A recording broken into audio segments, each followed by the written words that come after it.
ವಿಜಯ news Vijayapura. Micro ಫೈನಾನ್ಸ್ಗಳ ಕಿರುಕುಳ ಬೇಸತ್ತು finance ವಿರುದ್ಧ ಸಾರ್ವಜನಿಕರ ದಿಢೀರ್ ಪ್ರತಿಭಟನೆ. ವ್ಯಕ್ತಿಯನ್ನು ಮನೆಯಲ್ಲೇ ಕೂಡಿ ಹಾಕಿ ಮನೆಗೆ ಬೀಗ ಜಡಿದ ಫೈನಾನ್ಸ್ ಅಧಿಕಾರಿಗಳ ವಿರುದ್ಧ ಸಾರ್ವಜನಿಕರ ಆಕ್ರೋಶ. ವಿಜಯಪುರ ಪೊಲೀಸ್ ಠಾಣೆ ವ್ಯಾಪ್ತಿಯ ಆನಂದನಗರದ ಅರುಣ್ ಕುಮಾರ್ ಅವರನ್ನು ಮನೆಯಲ್ಲೇ ಬಿಟ್ಟು ಮನೆಗೆ ಸೀಲ್ ಹಾಕಿದ ಫೈನಾನ್ಸ್ ಅಧಿಕಾರಿಗಳು ಕಳೆದ 2019ರಲ್ಲಿ 15 ಲಕ್ಷ ರೂಪಾಯಿ ಸಾಲ ಪಡೆದಿದ್ದು, ಸಾಲ ಕಟ್ಟದಿದ್ದ ಪರಿಣಾಮ ಚೋಳಮಂಡಲ ಫೈನಾನ್ಸ್ ಸಿಬ್ಬಂದಿ ಮನೆಗೆ ಬಂದು ಪರಿಶೀಲನೆ ನಡೆಸಿದ್ದಾರೆ. ಈ ಸಮಯದಲ್ಲಿ ಮನೆಯಲ್ಲಿ ಅರುಣ್ ಕುಮಾರ್ ವ್ಯಕ್ತಿಯನ್ನು ಕೂಡಿ ಹಾಕಿದ್ದಾರೆಂದು ಸಾರ್ವಜನಿಕರ ಆರೋಪವಾಗಿದೆ. ಚೋಳಮಂಡಲ ಫೈನಾನ್ಸ್ ವ್ಯವಸ್ಥಾಪಕ ಗೋಪಿನಾಥ್ ಮಾತನಾಡಿ, ನಾವು ಮನೆಯನ್ನು ಪರಿಶೀಲಿಸಿ ನೋಡಿದಾಗ ಆ ವ್ಯಕ್ತಿ ಮನೆಯಲ್ಲಿ ಇರಲಿಲ್ಲ. ನಾವು ವಿಡಿಯೋ ಮಾಡಿದ್ದೇವೆ. ನಾವು ಮನೆಗೆ ಬೀಗ ಹಾಕಿದ ಮೇಲೆ ಕಿಟಕಿಯಲ್ಲಿ ಪ್ರತ್ಯಕ್ಷನಾಗಿದ್ದಾನೆ. ನಾವು ತೆಗೆಯಲು ಹೋದರೆ ಸಾರ್ವಜನಿಕರು ಬಿಡುತ್ತಿಲ್ಲ ಎಂದು ತಿಳಿಸಿದರು. ಸ್ಥಳಕ್ಕೆ ಆಗಮಿಸಿದ ತಾಲೂಕು ದಂಡಾಧಿಕಾರಿಗಳಾದ ಬಾಲಕೃಷ್ಣರವರು ಮಾತನಾಡಿ, ಮಾನವೀಯತೆಯನ್ನ ಮೈಕ್ರೋ ಫೈನಾನ್ಸ್ಗಳು ಮೆರೆಯಬೇಕು. ಮೈಕ್ರೋ ಫೈನಾನ್ಸ್ಗಳು ಕಿರುಕುಳ ಹೆಚ್ಚಾಗಿದ್ದು ಸರ್ಕಾರ ಕಠಿಣವಾದ ನಿರ್ಧಾರಗಳನ್ನು ತೆಗೆದುಕೊಂಡಿದೆ.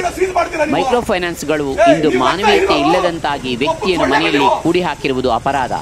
ಅವರ ಮೇಲೆ ನಾನು ಕಾನೂನು ಕ್ರಮ ಕೈಗೊಳ್ಳುತ್ತೇನೆ ಎಂದು ತಿಳಿಸಿದರು. ನಂತರ ವ್ಯಕ್ತಿಯನ್ನ ಮನೆಯಿಂದ ಹೊರಗೆ ತರಲಾಯಿತು.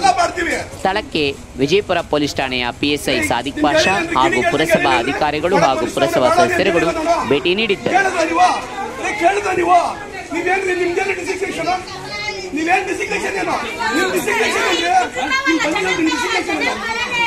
ಆಯ್ತು, ನೀವು ಗೊತ್ತಿಲ್ವಾ ಮನುಷ್ಯನ ಒಳಗಡೆ ಇದ್ದಾನೆ ಅಂದ್ಬಿಟ್ಟು ನಾನು ಹೇಳಿಲ್ವಾ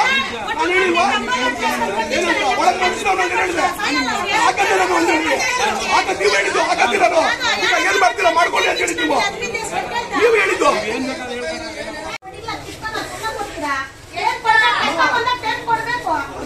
ಈಸ್ಕೊಳ್ಳೋದು ಬೇರೆ. ಒಳಗೆ ಮನುಷ್ಯನ ಹೆಂಗ್ ಬಿಟ್ರಿ ಇವ ಸೀಸ್ ಮಾಡಿ ಹೆಂಗ್ ಸೀಸ್ ಮಾಡಿದ್ರಿ ಇವರು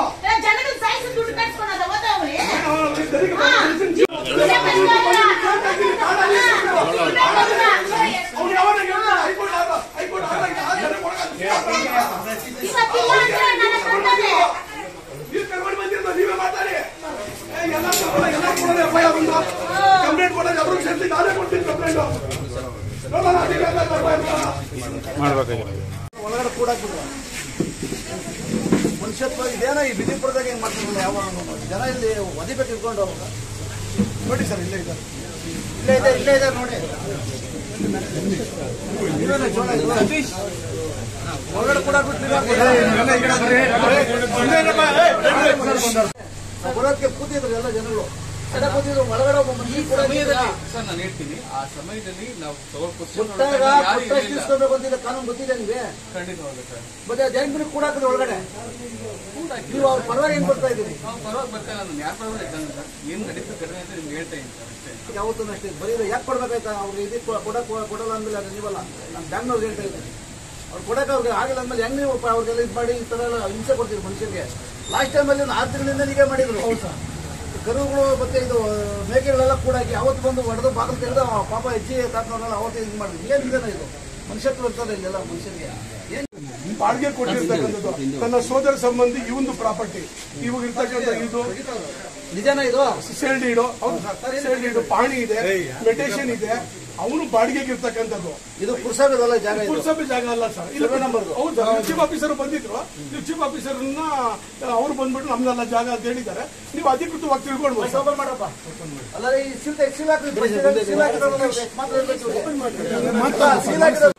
ಅವಾಗ ಇನ್ಸ್ಟಾಲ್ಮೆಂಟ್ ಕಟ್ಟಿರಲಿಲ್ಲ. ಎಷ್ಟು ತಗೊಂಡಿದ್ದು, ಎಷ್ಟು ಇನ್ಸ್ಟಾಲ್ಮೆಂಟ್? 2019 ಲೋನ್ ತಗೊಂಡಿದ್ರು. ತಗೊಂಡ್ಮೇಲೆ ಡಿಫಾಲ್ಟ್ ಆಗಿರುವಾಗ NP ಆಗುವಾಗ ಲಾಸ್ಟ್ ಟೈಮ್ ನಾವು ಸರ್ಫೇಸ್ ಆರ್ಡರ್ ಮೇಲೆ ಸೀಸ್ ಮಾಡಕ್ಕೆ ಬಂದಿರುವಾಗ ಅವತ್ತು ಸೀಸ್ ಮಾಡಿದ್ದೀವಿ. ಸೀಸ್ ಮಾಡುವಾಗ ಅವ್ರು ಮತ್ತೆ ಹೈಕೋರ್ಟ್ಗೆ ಹೋದ್ರು. ಹೈಕೋರ್ಟ್ಗೆ ಹೋಗಿರುವಾಗ ಹೈಕೋರ್ಟಲ್ಲಿ 3 ಇನ್ಸ್ಟಾಲ್ಮೆಂಟ್ 3 ಲಕ್ಷ ಕಟ್ಟಬೇಕು ಅಂತ 3 ಸತಿ ಕಟ್ಟಬೇಕು, 3 ತಿಂಗಳು ಕಟ್ಟಬೇಕು ಅಂತ ಆರ್ಡರ್ ಆಗಿತ್ತು. ಅವಾಗ ಆರ್ಡರ್ ಆಗಿರುವಾಗ 1 ಕಂತು ಕಟ್ಟಿದ್ರು. 1 ಕಂತು ಕಟ್ಟಿದ ಮೇಲೆ ಇನ್ಸ್ಟಾಲ್ಮೆಂಟ್ ಅಪ್ಡೇಟ್ ಆಗುವಾಗ ಕೀ ಹ್ಯಾಂಡ್ ಓವರ್ ಮಾಡಿ ಪೊಸಿಷನ್ ಅಂತ ಹೇಳಿದ್ರು. ಆವಾಗ ಕೀ ನಾವು ಕೊಟ್ವಿ ಕಸ್ಟಮರ್. ಕೊಟ್ಟರೆ 3 ಕಂತು 3 ತಿಂಗಳು ಕಟ್ಟಬೇಕು, 1 ತಿಂಗಳು ಇಷ್ಟು ಕಟ್ಟಬೇಕು ಅಂತ ಆರ್ಡರ್ ಪಾಸ್ ಆಗಿತ್ತು ಹೈಕೋರ್ಟಲ್ಲಿ. 1 ಕಂತು ಕಟ್ಟಿದ್ರು. ಆರ್ಡರ್ 1 ಕಂತು ಕಟ್ಟಿದ ಮೇಲೆ ಅವ್ರಿಗೆ ಕೀಸ್ ಹ್ಯಾಂಡ್ ಓವರ್ ಮಾಡಿ ಪೊಸಿಷನ್ ಇರಲಿ ಕಸ್ಟಮರ್ ಅಂತ ಹೇಳುವಾಗ ಕೀ ಕೊಟ್ಟು ಕಳಿಸಿದ್ವಿ. ಆಮೇಲೆ ಕಸ್ಟಮರ್ ಅಂದರೆ 1 ವರ್ಷ ಆಯ್ತು ಅನಿಸ್ತದೆ ಲಾಸ್ಟಲ್ಲಿ ಅವಾಗ ಸೀಸ್ ಮಾಡಿದ್ವಿ. ಇವಾಗ ಮತ್ತೆ ನಾವು ಬರ್ತಾ ಇದ್ದೀವಿ ಕೇಳುವಾಗ ಮತ್ತೆ ಕಸ್ಟಮರ್ ಕಟ್ಟಿಲ್ಲ. ಇವತ್ತು ಪ್ರೊಸೆಷನ್ ಮಾಡಿ ಎಲ್ಲ ಒಳಗಡೆ ಹೋಗಿ ಚೆಕ್ ಮಾಡಿ ಎಲ್ಲ ಅವರೆಲ್ಲ ಆಚೆ ಏಜೆನ್ಸಿ ಅವರೆಲ್ಲ ಚೆಕ್ ಮಾಡ್ಕೊಂಡು ಬಂದರು. ನಾವು ಒಳಗಡೆ ಹೋಗಿಲ್ಲ, ಅವ್ರು ಚೆಕ್ ಮಾಡಿಕೊಂಡು ಬಂದರು. ಜಸ್ಟ್ ಅದಲ್ಲೇ ಇತ್ತು. ಎಲ್ಲ ಚೆಕ್ ಮಾಡ್ಕೊಂಡು ಲಾಕ್ ಆಫ್ ಮಾಡ್ಕೊಂಡ್ಮೇಲೆ ಕಸ್ಟಮರ್ ಎಲ್ಲ ಬಚ್ಚಿಟ್ಕೊಂಡಿದ್ದಾರೆ ಒಳಗಡೆ.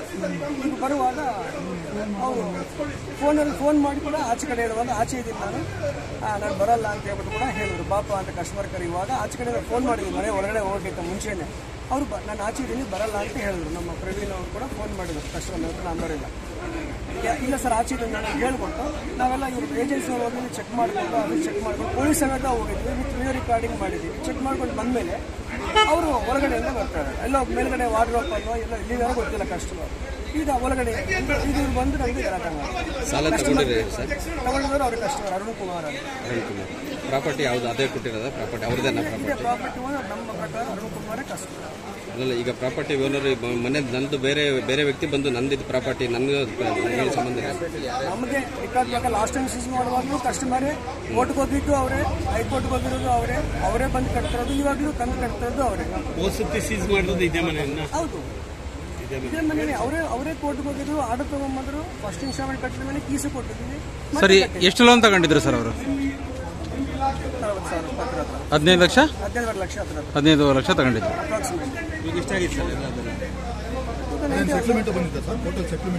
ಸೆಟಲ್ಮೆಂಟ್ ಬಂದಿರಲಿಲ್ಲ.